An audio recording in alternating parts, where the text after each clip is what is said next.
मैंने एक अनाथ लड़की से शादी की थी। उसकी एक 14 साल की बहन भी थी। मेरी पत्नी के साथ उसकी बहन भी विदा होकर चली आई थी, लेकिन उसकी बहन पूरे दिन मेरी पत्नी के साथ चिपकी रहती थी। मुझे उस पर बहुत गुस्सा आता था, क्योंकि वह रात को भी हमारे कमरे में ही सोती थी। एक दिन मैंने अपनी पत्नी पर गुस्सा किया और जब रात में उसकी बहन कमरे में आई तो ज़बरदस्ती उसे दूसरे कमरे में बंद कर दिया और फिर कमरे में वापस लौट आया तो जान निकल गई, क्योंकि वहाँ तो अपनी शादी की रात में जब कमरे में आया तो बहुत खुश था। मैंने मुंह दिखाई के लिए कीमती तोहफा भी खरीदे थे, क्योंकि मुझे पता था कि लड़कियों ऐसे तोहफे पाकर खुश हो जाती हैं। जैसे ही मैं कमरे में दाखिल हुआ, मैं चौंक गया। सामने ही नज़ारा बेहद डरावना था। मेरी पत्नी की 14 साल की बहन उसके साथ चिपकर बैठी थी और लगातार रो रही थी। यह रोना कोई सामान्य रोना नहीं था, वह तो लगातार रोए जा रही थी। मुझे देखकर मानवी परेशान हो रही थी। उसने अपनी बहन को डांटकर चुप करा दिया था। मैं बोला, मानवी क्या हुआ इस बच्ची को? इसकी तबीयत तो ठीक है? मानवी ने कहा कि ठीक है, यह तो बस यह सोचकर परेशान है कि मैं अपनी नई ज़िंदगी शुरू करने जा रही हूँ तो इसका क्या होगा। फिर मैं आगे बढ़कर अमायरा के सर पर हाथ रखा और कहा कि तुम चिंता मत करो, अगर तुम मानवी की बहन हो तो तुम मेरी भी बहन हो। तुम हमारे घर में ही रहोगी। मानवी, तुमने यह बात अमायरा को नहीं बताई क्या? मानवी ने कहा, महेश, मैं इसको बता चुकी हूँ, लेकिन यह बच्ची है ना, इसलिए यह बात को समझ नहीं रही है। लेकिन जैसे जैसे समय बीतेगा तो अपने आप समझ जाएगी। मैं सर हिलाया तो मानवी डरते डरते बोली, महेश, क्या अमायरा हमारे साथ सो सकती है? मेरे माता पिता के गुजरने के बाद यह कमज़ोर दिल की हो गई है, थोड़ी थोड़ी बात पर डर जाती है। मैंने कहा, तुम इजाज़त लेने की क्या ज़रूरत है? इसकी बात सुनकर तो मुझे तब झटका लगा जब इसने यह कहा कि महेश, क्या मैं अमायरा को अपने साथ सुला लूँ जब तक ये संभल नहीं जाती? अमायरा पापा के देहांत के बाद कमज़ोर दिल की हो गई है। ज़रा ज़रा सी बात पर टेंशन लेकर बीमार पड़ जाती है। मेरी अभी अभी नई नई शादी हुई है, मैं कहाँ अस्पताल की चक्कर लगाती फिरूंगी। मैं मानवी की बात समझ गया था। मैंने कहा, ठीक है मानवी, तुम दोनों बहनों इस कमरे में सो जाओ, मैं दूसरे कमरे में चला जाता हूँ। मानवी उठकर मेरे पास आई और बोली, महेश, मैं आपकी एहसानमंद रहूँगी। आपने मुझ पर बहुत बड़ा उपकार किया है। मेरी आपसे विनती है कि आप घर में किसी को पता नहीं चलने दीजिएगा कि आप दूसरे कमरे में सो रहे हैं।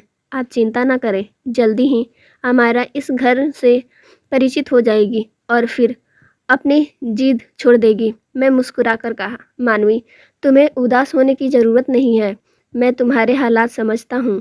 वैसे भी मेहमान कल तक वापस लौट जाएंगे, फिर हम तीनों ही तो इस घर में बचेंगे। इतना कहकर मैं अमायरा की तरफ देखा और बाहर चला गया। मैं मानवी को तो तसल्ली दे आया था, मगर खुद को तसल्ली कैसे देता? मेरे मन को बार बार यही आ रहा था कि क्या अमायरा इसी तरह हमेशा मेरी ख्वाहिशों के बीच बाधा बनती रहेगी? मैं भलाई करके अपना ही नुकसान तो नहीं कर डाला, लेकिन मैं बहुत कोशिश करके अपने मन से सभी नकारात्मक विचारों को निकाल डाला। मैं जानता था कि बच्चे ऐसे ही होते हैं, वह स्वीकार ही नहीं करते कि उनका कोई परिचित किसी और से बात भी करे। इसलिए मैं अमायरा का बहुत ख्याल रखने लगा था। वह एक मासूम सी डरी सहमी लड़की थी। वैसे भी मुझे ऐसे बच्चों पर बहुत दया आती है। मैं सोच सोच कर चिंता हो जाता हूँ कि ना जाने इन्होंने अपनी ज़िंदगी में क्या क्या सहा है जो ऐसे बन गए हैं। अमायरा की तुलना में मानवी का व्यवहार बहुत जानदार था। वह जिंदगी के उतार चढ़ाव का मुस्कुराकर मुकाबला करती थी। हमारी शादी को पूरे 1 हफ्ते हो गए थे, लेकिन अमायरा अभी भी मानवी के साथ ही सोती थी और मैं दूसरे कमरे में पड़ा रहता था। मैं कुछ दिन रुका, अमायरा के लिए एक स्कूल बैग लेकर आया था। किताब तो नहीं लाया था, क्योंकि मुझे पता नहीं था कि वह किस क्लास में पढ़ती है। जब मैं घर पहुंचा तो मानवी घर के कामों में व्यस्त थी, जबकि अमायरा चारपाई पर बैठकर अपनी बहन को देख रही थी। मैं चेहरे पर मुस्कुराहट लेकर अमायरा के बगल वाली कुर्सी पर बैठ गया और जब मानवी ने मुझे देखा तो वह डरकर मेरे पास आकर खड़ी हो गई। उसके चेहरे पर चिंता के भाव छलक रहे थे और मैं उसे बोला, अमायरा देखो, मैं तुम्हारे लिए तोहफा लेकर आया हूँ। अमायरा मुझे देखकर रोने लगी और भागकर अपनी बहन के पीछे जाकर छुप गई। मुझे बड़ा आश्चर्य हुआ कि आखिर वह ऐसे क्यों करती है। वह हमेशा अपने आप को इस तरह क्यों छुपाती रहती है, लेकिन मुझे यह नहीं पता था कि जब मुझे अपने क्यों का जवाब मिलेगा तो मुझे कितना बड़ा झटका लगेगा। मेरा पूरा व्यक्तित्व हिल जाएगा। मैं उठकर खड़ा हुआ और बोला, अमायरा बेटा, इधर आओ, मेरी बात सुनो, मैं तुम्हारे लिए तोहफा लाया हूँ। मेरी आवाज़ सुनकर अमायरा डरने लगी थी। मैंने सवाल सभी नज़रों से मानवी की तरह देखा तो वह मुझे बहुत गुस्से में कहने लगी, महेश आपकी बहुत मेहरबानी होगी, आप मेरी बहन से दूर रहे। आप मेरे पति हैं, लेकिन अमायरा के लिए गैर मर्द हैं, इसलिए आप इससे आवाज़ न दिया करें। मुझे मानवी की बात बहुत बुरी लगी थी। मैं तो अमायरा को अपनी छोटी बहन समझने लगा था, लेकिन मानवी का व्यवहार बहुत परेशान करने वाला था। मुझे भी गुस्सा आ गया था। मैंने कहा, मानवी, अगर तुम्हें अपने और गैर का इतना ही ख्याल है तो तुम अपनी बहन को एक गैर मर्द के घर में क्यों लाई हो? इतना कहकर मैं दरवाज़ा जोर से बंद करके घर से बाहर चला गया था। मुझे रह रहकर अपने कठोर व्यवहार पर शर्मिंदगी हो रही थी। अमायरा मुझ पर ज़बरदस्ती तो थोपी नहीं गई थी ना, जो मैं मानवी को ऐसे ताने देकर चला आया था। वह तो पूरी सहमति से मेरे घर आई थी। घर में हम सिर्फ 3 लोग ही थे। इससे पहले तो मेरे घर में खामोशी और सन्नाटा का राज था। 5 साल पहले ही मेरे माता पिता का देहांत हो चुका था। उसके गुजर जाने के बाद जिंदगी ने मुझे कड़ी धूप में लाकर खड़ा कर दिया था। घर की सारी जिम्मेदारी मुझ पर थी। मैं कुंवारा था और मैं घर में अकेला ही रहता था, इसलिए कोई कामवाली भी मेरे घर पर काम करने के लिए राजी नहीं होती थी।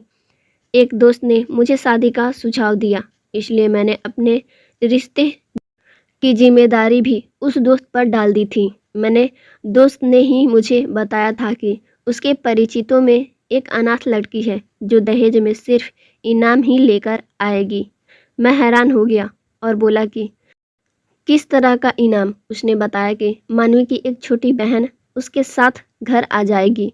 तुम उसकी पढ़ाई लिखाई, खाने पीने का जितना भी पैसा लगाओगे वह इनाम के स्वरूप में तुम्हें मिल जाएगा। फिर लड़कियों को जवान होने में कितना ही समय लगता है, उसकी शादी करके विदा कर देना।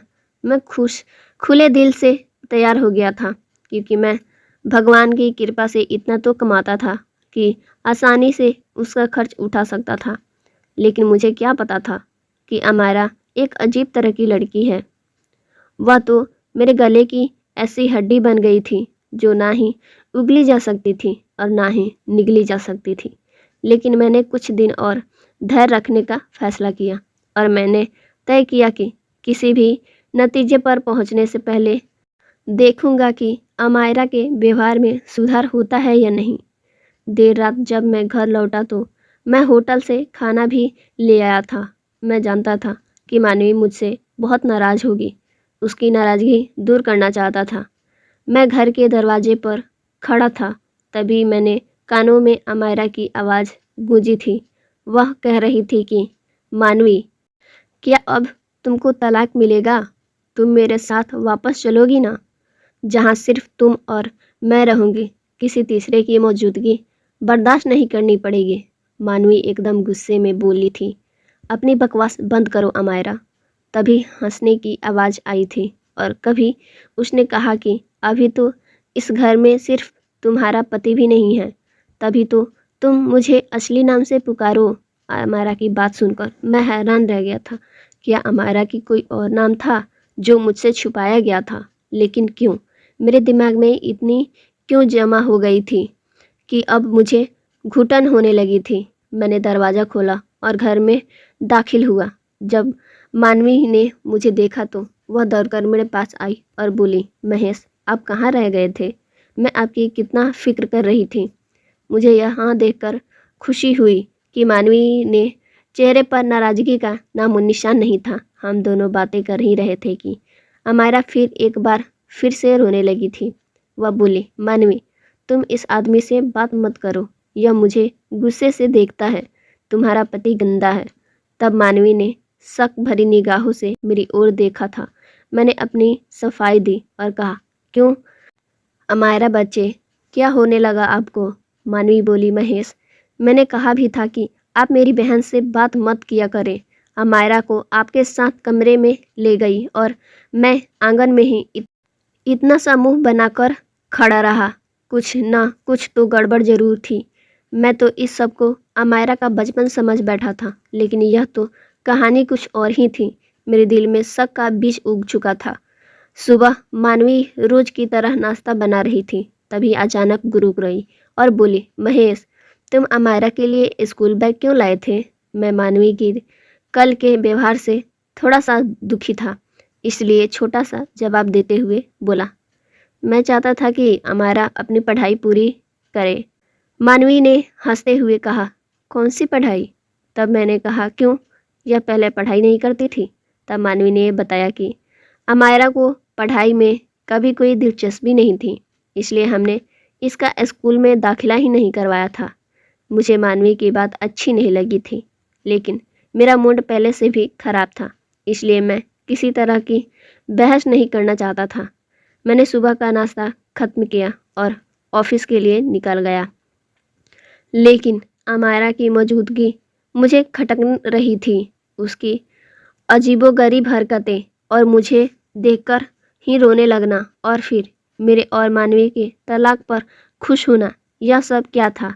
अमायरा तो कोई छोटी बच्ची तो नहीं थी, वह पूरे 14 साल की थी और इस उम्र में तो लड़कियां बहुत समझदार और होशियार होती है। यकीनन यह मामला उतना भी सीधा नहीं था जितना मुझे लग रहा था। शाम को भी अमायरा मुझे देखकर अजीबो हरकतें करने लगी थी। मैं मानवी से बात करने लगा तो अमायरा मानवी का हाथ पकड़कर उसे अपने कमरे में लेकर गई। थोड़ी देर बाद ही मानवी कमरे से बाहर निकली और बोली, महेश, आप खाना खाकर कमरे में चले जाएंगे तो हम दोनों बहनें भी खाना खा लेंगी।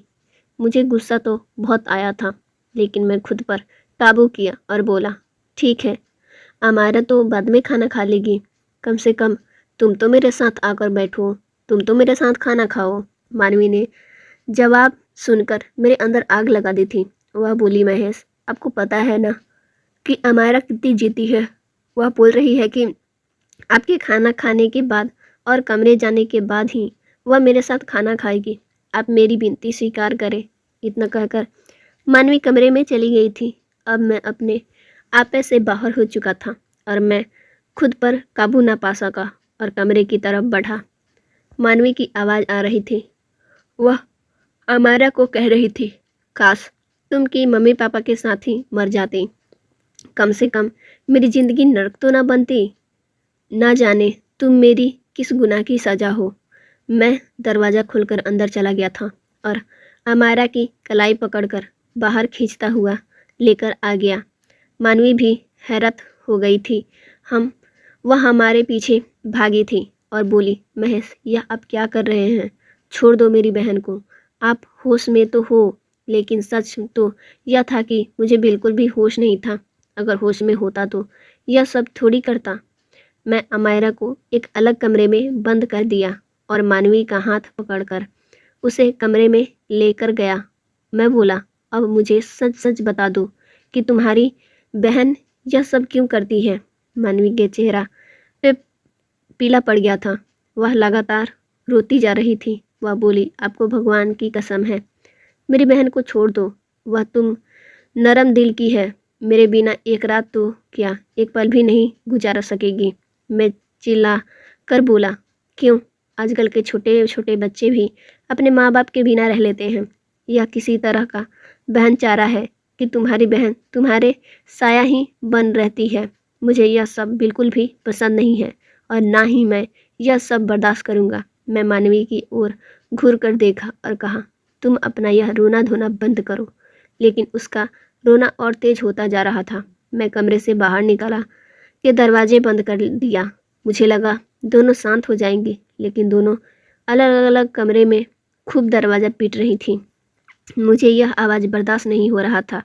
मैं तो दरवाज़ा खोलकर अमायरा के मानवी के पास लेकर आया और बोला, या तो तुम दोनों सच बता दो वरना तुम दोनों की खैर नहीं। अमायरा पूरी तरह डर गई थी। वह अपनी बहन के गले लगकर रोने लगी थी और बोली, प्लीज़ जीजू, आप मुझे मत बेचना। आप जैसे बोलेंगे मैं वैसे करूँगी। मैं बोला, पहले यह बताओ कि तुम ऐसे क्यों करती हो मेरे साथ। तब उसने कहा कि मैं आपको सब सच सच बताती हूँ, लेकिन आप मुझसे वादा करें कि आप किसी को कुछ नहीं बताएंगे। तब मैंने कहा कि ठीक है, पहले तुम बताओ। तब उसने रोते हुए कहा कि मैं लड़की नहीं हूँ। उसकी यह बात सुनकर मैं हैरान था। मैं बोला, तुम यह क्या बोल रही हो? हाँ, मैं लड़की नहीं हूँ बल्कि एक किन्नर हूँ। मेरा जन्म हुआ था तो मेरे बाबा मुझसे बहुत नाराज़ थे। वह तो मुझे जान से मारने वाले थे, लेकिन मेरी माँ ने मुझे बचाया।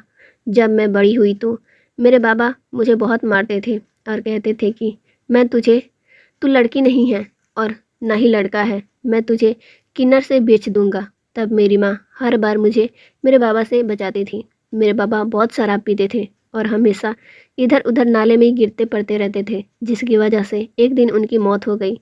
उसके बाद मेरी माँ की हम दोनों का ख्याल रखती थी। मेरी माँ कहती थी कि मैं तुझे लड़का नहीं और लड़की बनाकर रखूँगा। मैंने कहा, क्यों माँ, मैं तो लड़का हूँ ना।